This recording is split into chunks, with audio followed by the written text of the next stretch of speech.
and the Artist Spotlight Show being brought to you by Blue Shamrock Music.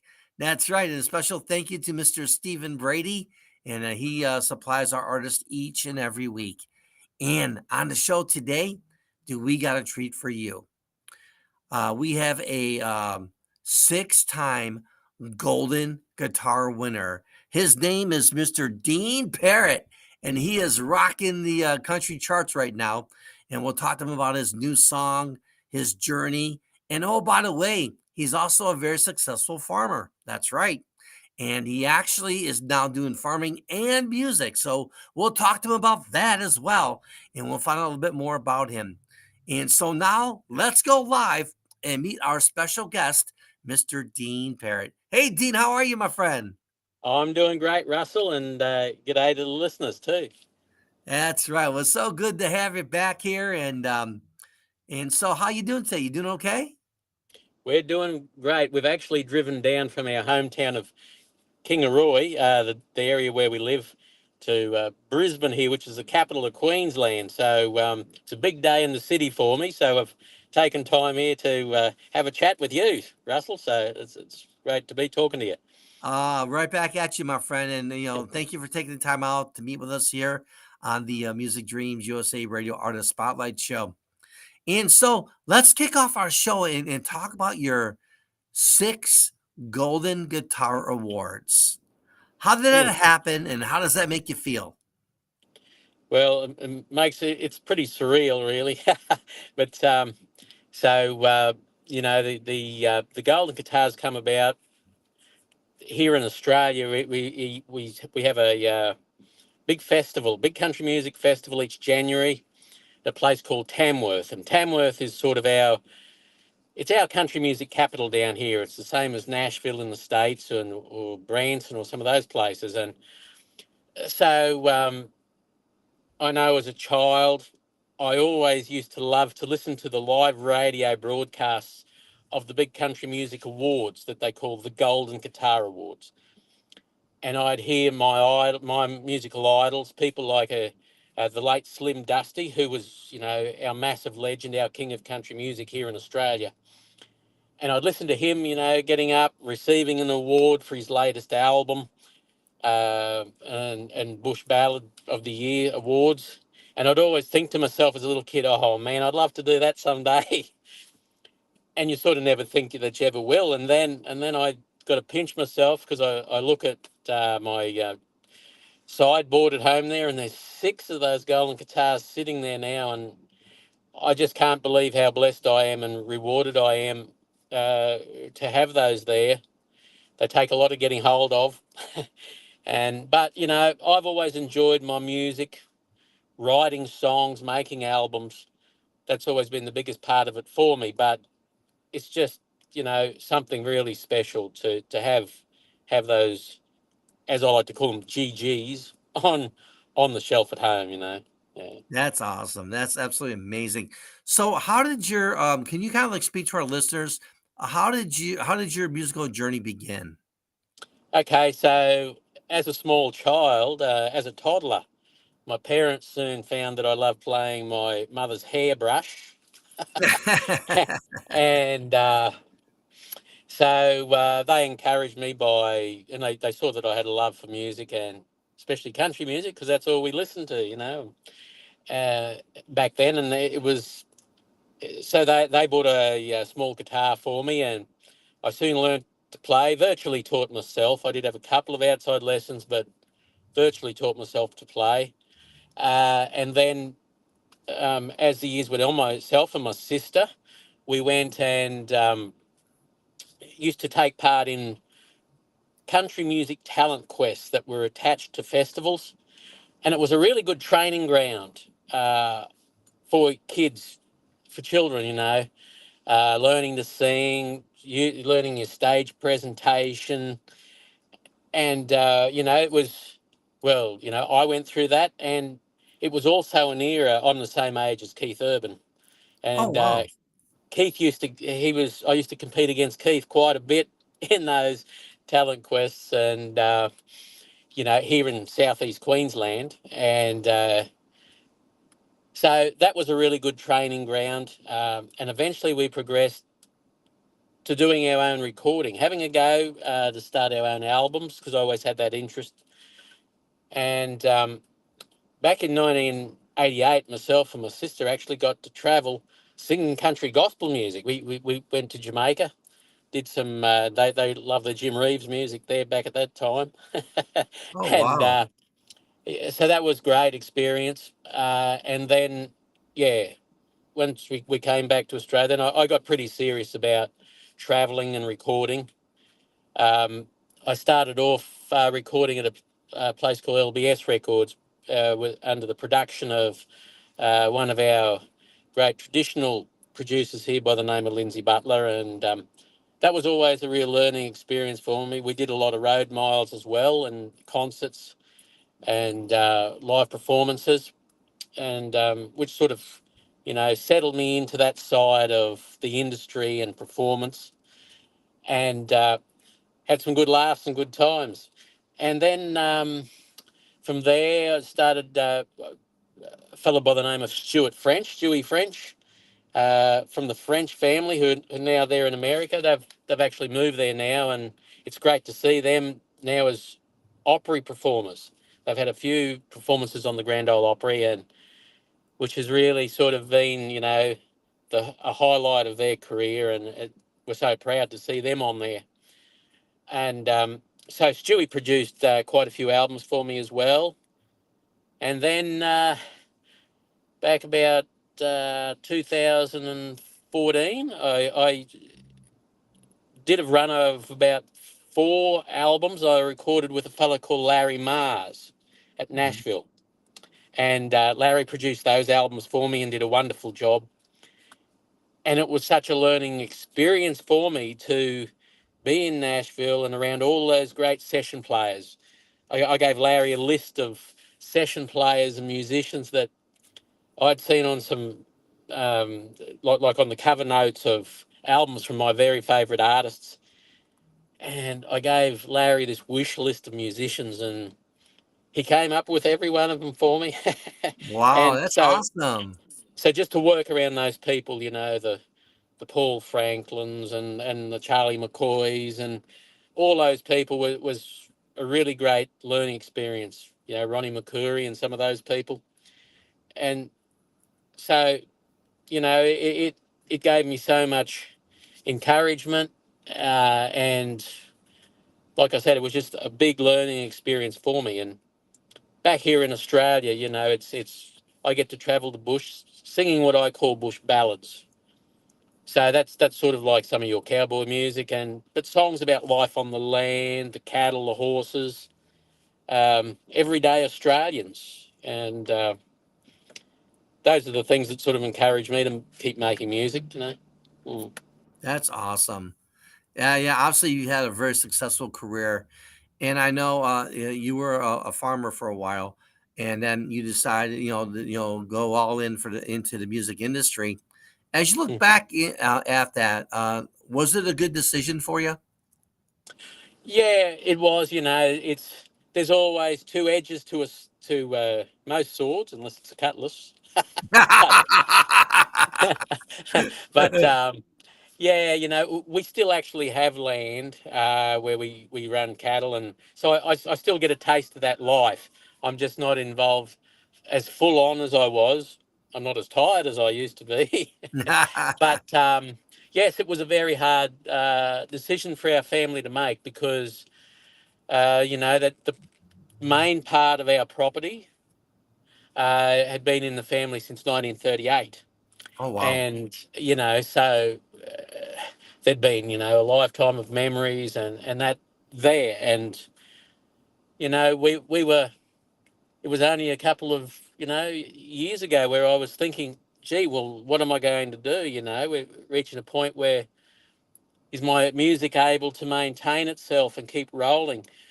Am I, with how busy I am here on the land, and the time that I need to dedicate between music and the land? And then one of those dream things that a lot of people think about, one of those offers that you cannot refuse, came along, and from other cattle people. And, when we sat down and we looked at it as a family, and it was like, well, it's that offers a great thing. It'll let us do some things that we've always wanted to do in life, and with other members of my family, like my father, who I work with on the property.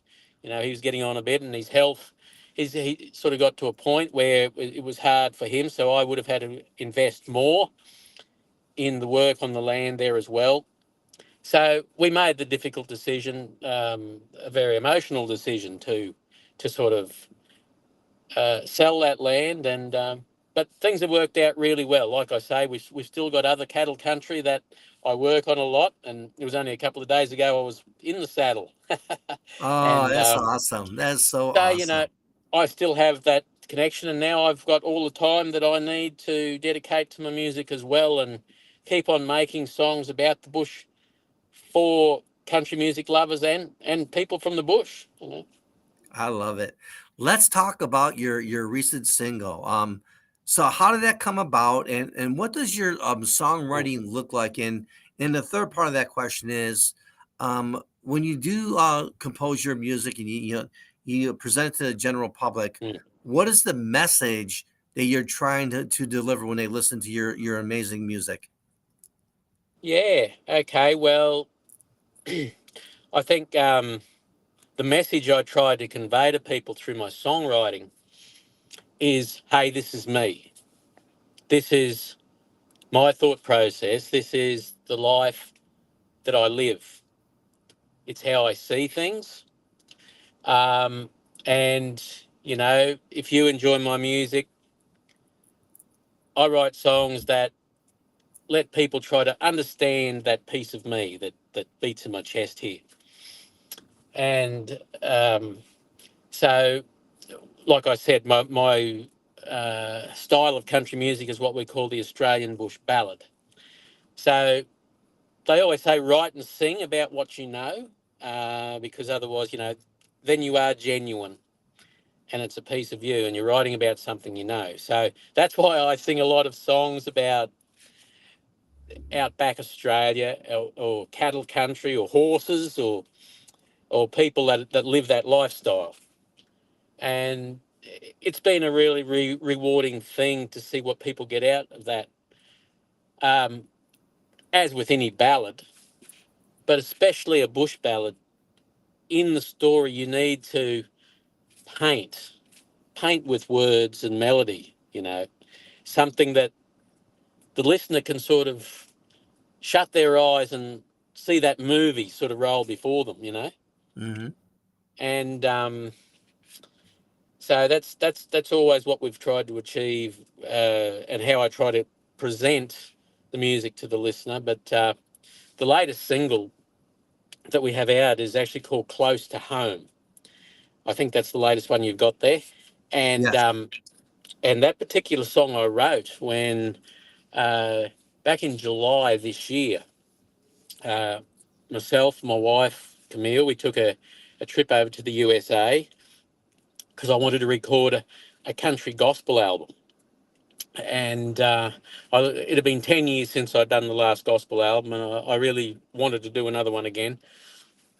So went over and visited my friend Stuart French, and we went in. We had Mike Johnson and Aubrey Haney and great musicians like that on the album, and so that was a real blast. But for the first week and a half after we got from Australia into Nashville, we decided to take a bit of a, a tour around some places. So we went down to Chattanooga, and then from Nashville, and then drove out across to Fort Worth in Texas, and we're wandering in there for a while. And while we were out driving, and I started to make some comparisons, between, especially around Texas, and it was the middle of summer in Nashville, and of course that's always quite humid there, and sticky, the Oh yeah. days, and it reminded me of a lot of similarities to my home state of Queensland here in Australia. So Nashville, I was making comparisons to the coastal ranges and the humidity and that we get here. Um, and then as we travelled out to Texas, just reminded me of Western Queensland and further out back Australia. It was the same sort of country, and so I just started writing that song, just sort of saying, hey, well, I could wander around Australia and but then I go to the USA and I find such comparisons that I feel easily at home as I do here in Australia. And it's amazing the similarities, really, and especially when it comes to the ranching and the cattle industry as well. It's we just sort of all tick on the same level, and even a lot of the methods we use are pretty much the same. Wow.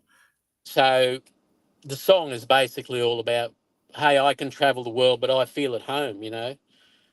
And then the third verse of the song, I went to, had a couple of visits to the Opry while we were there, and but what I saw there, it's just great to see great artists presenting the music they want from their heart, and like we said in the song, the notes there and the heart is there in every note that's played, and that's basically what the song's about, is just having making those comparisons and just feeling at home wherever I'm happy making music.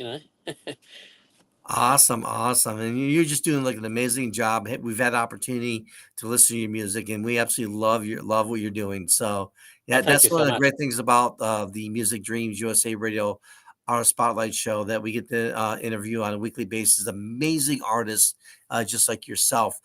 Since we're talking about the music industry, what are your thoughts about it as of right now, Yeah, as it stands right now? yeah. As it stands right now, it's, I think, as far as genres of music and that sort of thing, it's great to see a great diversity. I mean, even though I'm a traditional country artist, I always appreciate people that make great music or do a really good job in their chosen genres and fields. And I really appreciate that. When it comes to country music, once again, if people are doing a great job, that's a good thing, and they've got their fans that love their music. But when I hear people say the title country music, you know, I guess for me, it's to me real country music. I love, well, as you know, I'm a traditionalist. Love that sound and always love the traditional country music we make here in Australia, which we can still give a real Telecaster edge to and have really nice melodies and still bitey guitar lines in it. But, you know, we always try to keep that pure sound to it. And I've been a lover of Haggard and Jones and Buck Owens, and I'm into all that music. Sing a lot of their songs on shows as well. Um, and that's the styles that Alan Jackson. I love all that sort of thing, and George Strait. And that's what I call country music to my heart and to Mm. my ears. Everyone has a different opinion, and everybody loves what they love. But yeah, for me, that's just those pure country sounds, that steel and fiddle and beautiful country guitar and nice harmonies. That's what I call country music. But I look at the recording industry and the way that's going. It's I always tended to love the days of when an artist would bring out an album, a full album, nice big vinyl album and all the cover notes, and really get into putting that vinyl on the record player and reading those cover notes, going right into what made the album tick and everything. And I think that digital music of today and the digital platforms takes away from that for me. I mean, yes, the song's there for us to listen to, and that's great, but I don't think that the listener and the music lover really gets the in-depth thing behind it. And there's nothing like holding something in your hands, is there? Right. I would agree. you Absolutely. know. Um, but the thing is, it is what it is, as the saying goes, and I really appreciate the people that my music is on all the digital platforms, but and that's a great way to spread the news about my music. That's the way I look at that. Um, but it's people. I still appreciate the people that buy all that music and love it, and like I said, it's a way of spreading Dean Parrott around the world a little bit more. Absolutely. So since we're talking about your music, how can our listeners get in contact with you? And I know you're on all the social media outlet platforms as far as your music goes, but how can Yeah. they get in contact with you directly? Okay. So probably through my website, which is the best way. So just deanparrott.com, and they'll find me there. There's an email. There'll probably be a phone number there too if they're really wanting to touch base with us. But the office number's there and the email. People can contact us that way, and also, I really thank Stephen Brady from Blue Shamrock, of course, too, because Stephen does these radio releases for us, and I really appreciate that too. So even through, I'm sure Steve would pass on messages for us as well. Um, so um, so that's the best way to get hold of me. And like I say, I've got Facebook pages there that people can you know just hit add friend or whatever, and I'll talk to anyone. Awesome. Well, thank you for sharing that with us. Now, let's continue to look at your musical journey. Are there any really special moments that stand out to you? If so, what are they and why are they so special to you? Yeah, I think I've had the privilege of meeting a couple of people that have been real heroes to me as far as my music's gone. But before I say about that, I think, just the reward that I get out when we do our own concerts and shows and festivals, and just seeing, I think the special moments are when you see someone really, one of the songs that you've written, really touching someone, or someone comes up to you after a show and they say, "Oh, we love that song because," they've probably had a similar thing through their work or their family. Um, or they'll say, especially with the bush ballads, you mention a lot of station names or places here in Australia, and they go, "Oh, when we were travelling through such and such, and that just reminded us of your song about those areas," and that's always a real reward. Is to see the biggest reward, I think, just seeing people loving what you do, and years down the track, because we're up to having, well, this album release of the gospel album we've got coming up will be my 18th album, and so just to know I've been around for that long, enjoying the music is a good thing, and that people have enjoyed my music for that long, and look forward to each album. I think that's I really acknowledge that as a great thing. But special moments, yes, the awards have all been special. Each one of those is special in their own way for individual songs. Um, but then, getting to meet and being encouraged by artists that I've looked up to for a long time. Of course, the late Slim Dusty here in Australia, having known Slim and his family. And then I got to one of my trips to the States there, where I went to the Ryman, and we got to meet and hang out with Ricky Skaggs and his band there for a good while. And through that, down the track, we got to record a song with Sharon White, Oh, Ricky's wow. wife, which was a wonderful thing. And and then just recently, meeting the likes of Jimmy Fortune, and getting to know those people, and so that's always a really exciting thing for me too. Sometimes they say, it's sometimes I say, is it really a good thing to meet your heroes? Because you don't know Yeah. what to expect. But it's all been very pleasant experiences for me. So that's a good thing. But yeah, I think just generally the friendships I've made over the years. I know when you're a younger artist and as your music journey rolls along, it's, a lot of things are really exciting.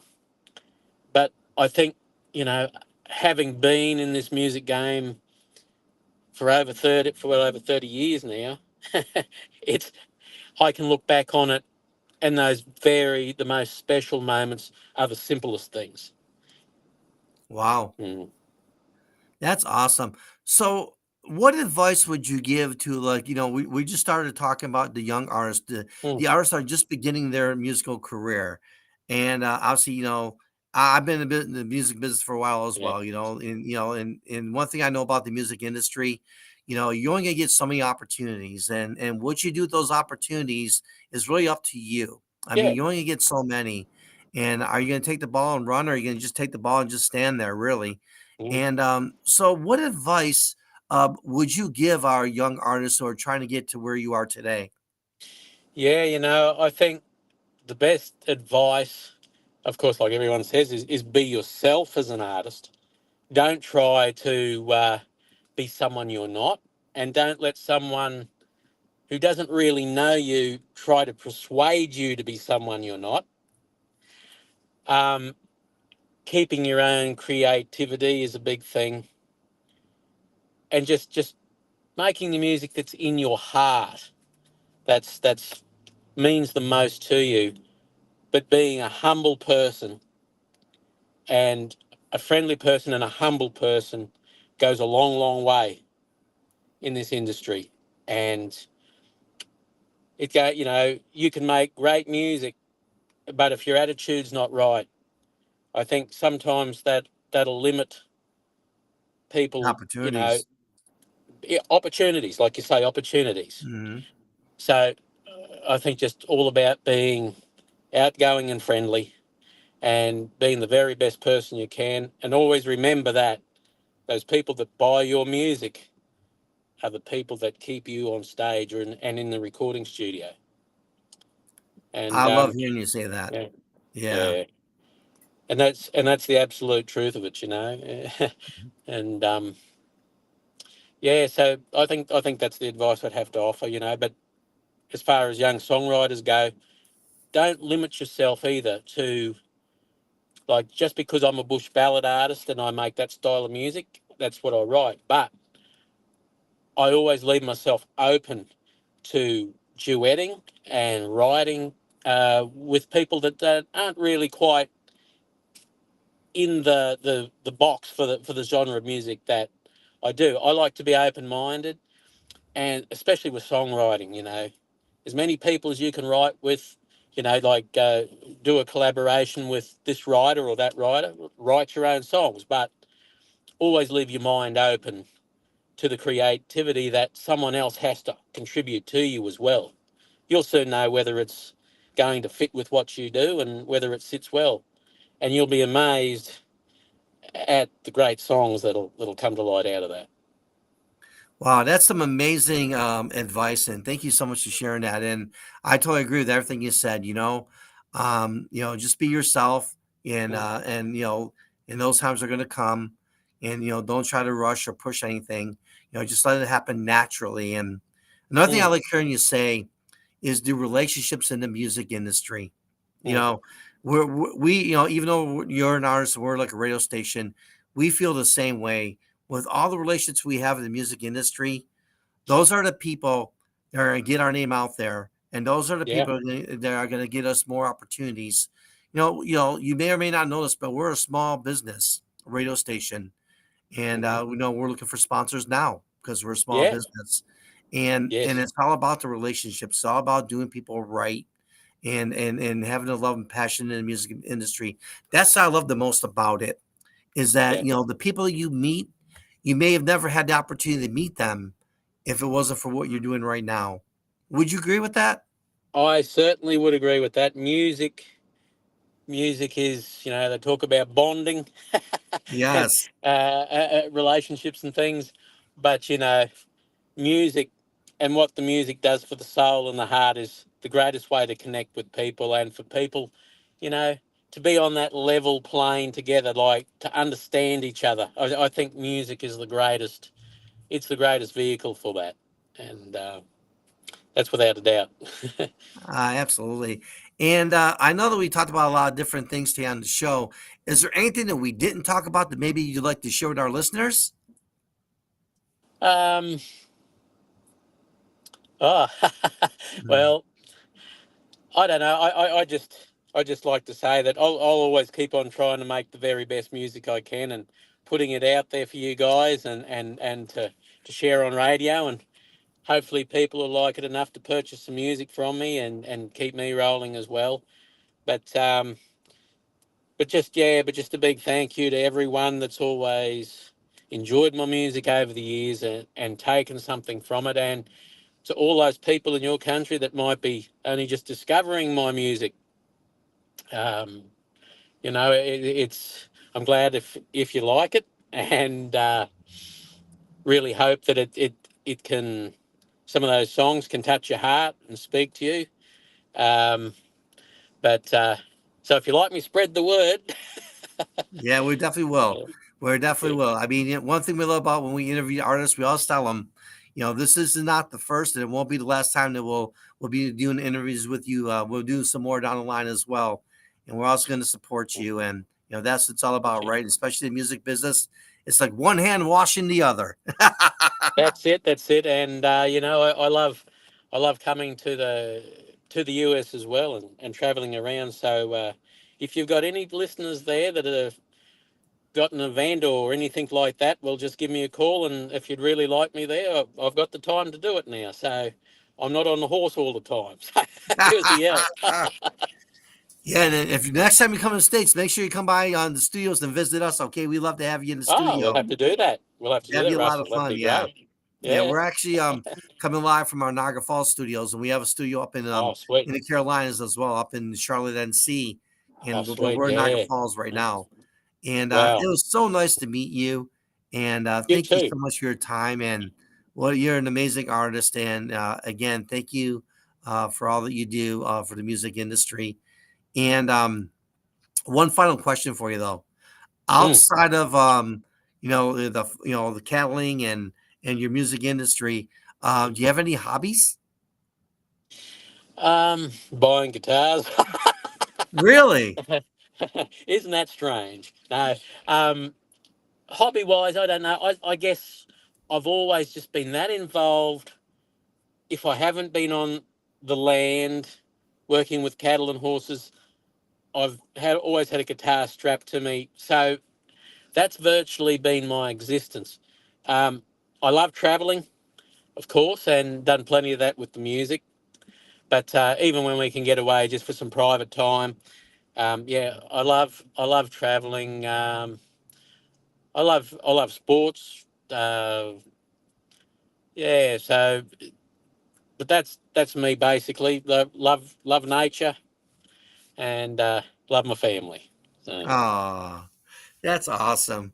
Well, again, a special thank you to Stephen Brady with Blue Shamrock Music Record Label. And we appreciate you, my friend, and much thank success you. as you continue in your amazing musical career.